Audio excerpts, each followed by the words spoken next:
கிறிஸ்துவுக்குள் அன்பானவர்களே, பொதுவாக இன்றைக்கு அநேகர் ஏறக்குறைய எல்லாருமே பாதிக்கப்படக்கூடிய ஒரு காரியம் மனசோர்வு, டிஸ்கரேஜ்மெண்ட். இதற்கு யாருமே விதிவிலக்கு என்று சொல்ல முடியாது. மிகப்பெரிய ஊழியக்காரரும் விதமாக மனச்சோர்வில் கடந்து போனதை குறித்து நாம் கேள்விப்படுகிறோம். எலியா தீர்க்கதரிசியும் கூட மிகவும் மனம் சோர்ந்து சூறைச் செடியின் கீழ் படுத்துக் கொள்கிறதை பார்க்கிறோம். ஆகவே இந்த மனசோர்வு என்பது எல்லோரையும் பாதிக்கிறது. ஊழியக்காரராகட்டும் அல்லது இந்த உலகத்தில் ஒவ்வொரு மனிதனையும் பாதிக்கிறது. ஆனால் நான் ஒரு கிறிஸ்தவனாக இந்த மனச்சோர்வை மேற்கொள்வது எப்படி? இது நம்முடைய வாழ்க்கையில் அநேக வேளைகளில் நம்முடைய உபயோகத்தன்மையை கூட பாதிக்கிறது. நம்முடைய மனநிலையை அல்லது நாம் மற்றவர்களோடு கூட இணைந்து செயல்படுகிற அல்லது உறவுகளில் பாதிப்பு. இதை எப்படி மேற்கொள்வது என்பதை குறித்து என்னுடைய வாழ்க்கையில் ஆண்டவர் எனக்கு கற்றுக் கொடுத்த ஒரு அருமையான பாடத்தை உங்களிடத்தில் பகிர்ந்து கொள்கிறேன். மனசோர்வு என்பது பொதுவாக ஒரு சுய பரிதாபம் என்று கூட சொல்லலாம். நம்மை குறித்தே நாம் ஒரு சுய பரிதாபம், எனக்கு உள்ள பலவிதமான எதிர்மறையான இல்லாத காரியங்களை, எனக்கு இது இல்லை அது இல்லை, அல்லது என்னுடைய பலவீனம், என்னுடைய முடியாமை, என்னுடைய வாழ்க்கையின் சூழ்நிலைகளில் இதை நான் செய்ய முடியவில்லை, என்னுடைய குடும்பத்தில் இந்த பிரச்சனை, என்னுடைய தனிப்பட்ட வாழ்க்கையில் இந்த பிரச்சனை, இந்த தேவை என்னுடைய வாழ்க்கையில் நிறைவுபடுத்த முடியவில்லை என்ற விதமாக நம்மை சுற்றி இருக்கிற பல காரியங்களின் மத்தியில், அல்லது ஒரு கணவனை குறித்த குறை, மனைவியை குறித்த குறை, பிள்ளைகளை குறித்த குறை, இப்படி பல காரியங்கள் நம்முடைய மனதை பாதிக்கும் பொழுது மனசோர்வு ஏற்படுகிறது. இது ஒரு செல்ஃப் சென்டர்ட்னஸ் என்று கூட சொல்லலாம்.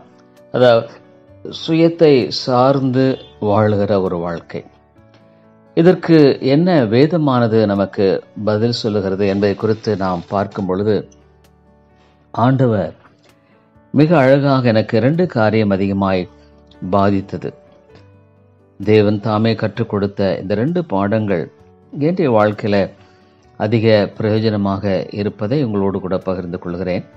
பிலிப்பியருக்கு நிருபம் 2வது அதிகாரத்தில், கிறிஸ்து இயேசுவில் இருந்த சிந்தையே உங்களிலும் இருக்க கடவது, அவர் தேவனுடைய ரூபமாய் இருந்தும் தேவனுக்கு சமமாயிருப்பதை கொள்ளையாடின பொருளாக எண்ணாமல் தம்மை தாமே வெறுமையாக்கி அடிமையின் ரூபம் எடுத்து மனுஷர் சாயலானார். அவர் மனுஷ ரூபமாய் காணப்பட்டு மரண பரியந்தம், அதாவது சிலுவையின் மரண பரியந்தம் கீழ்ப்படிந்தவராகி தம்மை தாமே தாழ்த்தினார். இவ்வளவு பெரிய ஒரு உன்னதமான இந்த தேவனுடைய செயலை பார்க்கும்போது அவருடைய அன்பை பார்க்கிறோம். பாவிகளுக்காக அவர் செலுத்தின அன்பு. என்னுடைய அடிப்படையான காரியம் என்னவென்றால், இந்த 4வது வசனத்தில், அவனவன் தனக்கானவைகளை அல்ல பிறருக்கானவைகளையும் நோக்குவானாக. Look not every man on his own things, but every man also on the things of others. கிறிஸ்து இயேசுவில் இந்த சிந்தையே உங்களிலும் இருக்க கடவுது. அவை என்னுடைய வாழ்க்கையில் நான் என்னை குறித்து அதிகமாய் சிந்தித்து என்னை சார்ந்த காரியங்களை சிந்திக்கும் பொழுது மனச்சோர்வு ஏற்படுகிறது. ஆனால் கிறிஸ்துவை போல நான் மற்றவர்களுக்கான காரியங்களை, பிறருக்கான காரியங்களை நோக்கும் பொழுது அவருடைய தேவைகள், அவருடைய வாழ்க்கையின் போராட்டங்கள், அவருடைய ரட்சிப்பு, அவர்களுடைய பலவிதமான வாழ்க்கையினுடைய கஷ்டங்கள், போராட்டங்கள், இதையெல்லாம் நான் நோக்கி பார்த்து என்ன செய்கிறேன்? அவர்களுக்காக ஜெபிக்கிறேன். அவளுக்காக நான் ஜெபிக்கும்படியாக என்னுடைய மனதை திருப்புகிறேன். என்னுடைய வாழ்க்கை, என்னை சுற்றில எத்தனையோ தேவை, எல்லாருமே எனக்கு நெருக்கமானவர்கள், அறிமுகமானவர்கள், தெரிந்தவர்கள் என்று பல மக்கள் இருக்கிறார்கள், பல ஊழியர்கள். என்னை குறித்து சிந்திப்பதை விட்டுவிட்டு மற்றவர்களுடைய காரியங்களை நான் சிந்திக்க ஆரம்பிக்கிறேன். அவர்களுடைய தேவை குறித்து நான் யோசிக்கிறேன். அதற்காக ஆண்டவரிடத்தில் ஜெபிக்கிறேன். ஆண்டவரே, காரியத்தில் நேர் இறக்கமாயிரம் உதவி செய்யும். அன்பு நீடிய பொறுமும் தயவு உள்ளது. Love is kind. ஆகவே நான் மற்றவர்களுக்காக ஜெபிக்கும் பொழுது என்னுடைய சிந்தையானது என்னை விட்டு மற்றவர்களை நோக்கி பார்க்க உதவி செய்கிறது. இது கிறிஸ்துவின் சிந்தை. இது கிறிஸ்துவனுடைய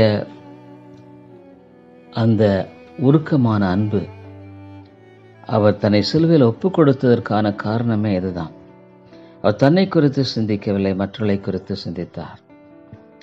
இந்த காரியத்தின் மூலமாக நான் கற்றுக்கொண்டது, எனக்கானவர்களை சிந்திக்கும் பொழுது பல சோர்வுகள்.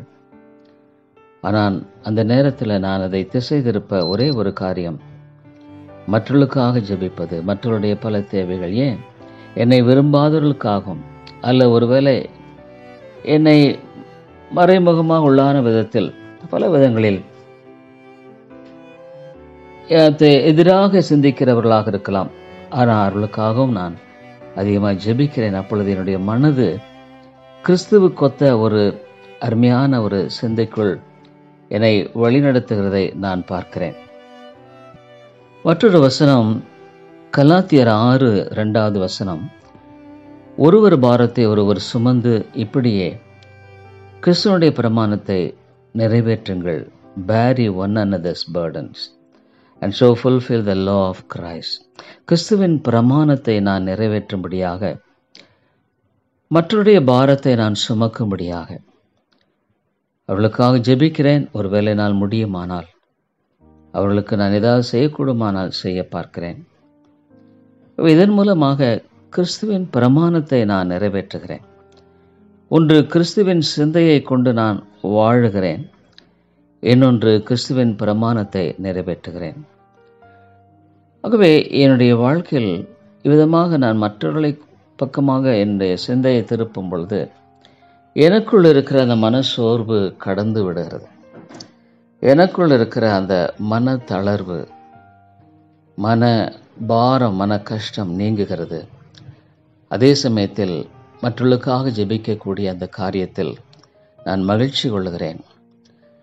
நான் மிக ஆச்சரியப்படுகிற காரியம் என்னவென்றால், இதற்கு முன்பாக நான் மற்றவர்களுக்காக அதிகமாக ஜெபிக்கிறேன் என்று சொல்ல முடியாத ஒரு சூழ்நிலையில் தான் நான் வாழ்ந்து கொண்டிருந்தேன் என்று தாழ்மையாக இருக்கிறேன். ஆனால் இப்பொழுது மற்றவர்களுக்காக எவ்வளோ தேவையுள்ளவர்கள் உண்டு. இறுக்கமானவர்கள், அறிமுகமானவர்கள், நண்பர்கள், ஊழியர்கள், தெரிந்தவர்கள், தெரியாதவர்கள், எல்லாரையும் நான் எண்ணி பார்க்கும் பொழுது அவருடைய பாரங்களெல்லாம் ஆண்டவருடைய சமூகத்தில் கொண்டு ஜெபிக்கும் பொழுது அது ஒரு மிகுந்த மகிழ்ச்சியாகவும் இருக்கிறது. ஒன்று நான் விசுவாசிக்கிற காரியம், தேவன் ஜெபத்தை கேட்கிறார். நிச்சயமாக கர்த்தர் ஜெபத்தை கேட்கிறார் என்பது எந்த சந்தேகமில்லை. ஆகவே இது வீணல்ல. இது கர்த்தருடைய சமூகத்தில் நம்முடைய கண்ணீரை மாத்திரம் அவர் துருத்தில் வைப்பதில்லை, நம்முடைய ஜெபத்தை அவர் பொற்கலசத்தில் வைக்கிறார். ஆகவே இதில் மிகுந்த சந்தோஷத்தை பார்க்க முடிகிறது. அதே சமயத்தில் மற்றவர்களுக்காக என்னால் முடிந்த ஒரு உதவியாக, என்னுடைய பங்காக அவளுக்காக ஜெபிப்பதை தேவன் கேட்கிறார், அவளுக்கு உதவி செய்கிறார் என்ற காரியம் கிறிஸ்துவனுடைய அந்த மனதையும் சிந்தையையும் என்னில் உருவாக்குகிறதாக இருக்கிறது. என்ன ஒரு அருமையான காரியம்! நம்முடைய வாழ்க்கையில் நாம் மன சோர்வில், தளர்வில் தளர்ந்து போன்ற அவசியமில்லை. ஒருவேளை நீங்கள் அதிகமாக ஜெபிக்காதவர்களாக இருந்தாலும் கூட இதை முயற்சி செய்து பாருங்கள். நீங்கள் அதிகமாக ஜெபிக்கிறவர்களாக மாறுவீர்கள். மற்றவர்களுக்காக எவ்வளோ இன்றைக்கு எண்ணி முடியாத நிலைகளில் மக்கள் படுகிற பாடுகள், கஷ்டங்கள், உபத்திரவங்கள், உடைய ரட்சிப்புக்கு தேவையான காரியங்கள் எல்லாவற்றையும் நாம் நினைவு கூர்ந்து ஜெபிக்கும் பொழுது ஆண்டவர் அவ்வளவு அழகாக நம்முடைய காரியங்களை நிறைவேற்றுகிறவராக இருக்கிறார். இந்த காரியத்தில் இன்னொரு காரியத்தை நினைவுபடுத்த விரும்புகிறேன். யோபு தன்னுடைய வாழ்க்கையில் ஆரம்பத்தில் அவருடைய மனைவி அங்கு சொன்ன வேளையிலும் கூட நன்மையை பெற்று நாம் தீமையை பெற வேண்டாம் என்று சொன்னார். ஆனால் அவருடைய நண்பர்கள் தொடர்ந்து அவரை குற்றம் சாட்டின பொழுது அவரால் தாங்க முடியவில்லை. தன்னை நீதிமானாக அவர் நிலைநிறுத்த பார்க்கிறார்.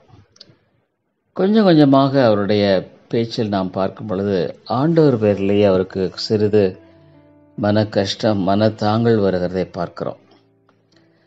அப்பொழுது ஆண்டவர் யோபுனிடத்தில் பேசும் பொழுது யோபு அதை குறித்த உணர்வடைகிறார். அதுக்கு பின்பாக ஆண்டவர் அவருடைய சிநேகர்களுக்காக ஜெபிக்க வேண்டும் என்ற கட்டளை கொடுக்கவில்லை. ஆனால் யோபுவாகவே அவருடைய சகோதரர்களுக்காக ஜெபிக்கிறார். ஆண்டவர் சொல்லுகிறார், அவருடைய நண்பர்களுக்காக அவன் ஜெபிப்பான் என்பதை குறித்து சொல்லுகிறார். யோபு அவ்வளோ கஷ்டத்தின் மத்தியிலும் கூட தன்னை குற்றஞ்சாட்டின தன்னுடைய நண்பர்களுக்காக ஜெபிக்க ஆரம்பித்தார். அம்மையிலே தேவன் யோபின் சிறையிருப்பை மாற்றினார்.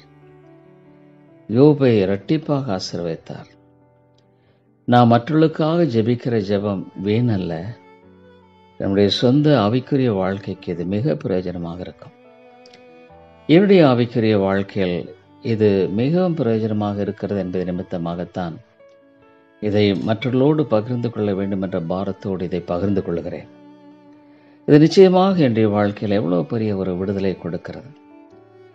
எவ்வளோ பெரிய சோர்வு, எவ்வளோ பெரிய தளர்வு வந்தாலும் அது என்னை விட்டு சூரியனை கண்ட பனி போல நீங்கி விடுகிறது. என்னுடைய உள்ளம் மாறி விடுகிறது. எல்லாவற்றுக்கும் மேலாக கிறிஸ்துவின் சிந்தையில் நான் காணப்படுவது எவ்வளோ மகிழ்ச்சியான காரியம். கிறிஸ்துவின் பிரமாணத்தை நிறைவேற்றுவது அடுத்த ஒரு காரியம்.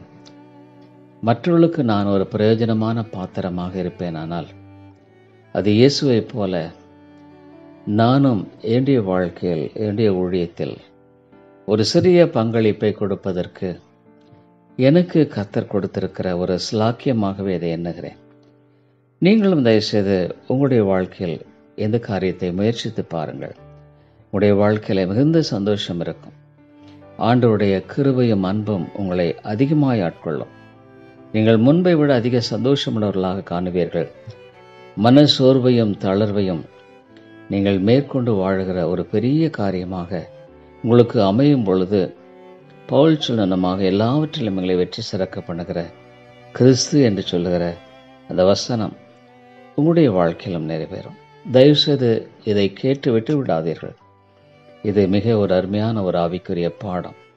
என்னுடைய வாழ்க்கைக்கு இது மிக மிக பிரயோஜனமான ஒரு பாடமாக கருதுகிறேன். என்றால் நானும் ஒரு சோர்வுகள் தளர்வுகளுக்குள்ளாகும்படியான பல வேளைகளை நான் எண்ணி பார்க்கும் பொழுது ஆவியானவர் எனக்கு கற்றுக் கொடுத்த இந்த பாடம் எனக்கு மிகுந்த ஒரு ஆறுதலையும் சமாதானத்தையும் கொடுத்து கர்த்தருடைய பிரமாணத்தை நிறைவேற்றவும் உடைய சிந்தையோடு வாழவும் அவர் அனுக்கிரகம் செய்கிறார். நன்றி.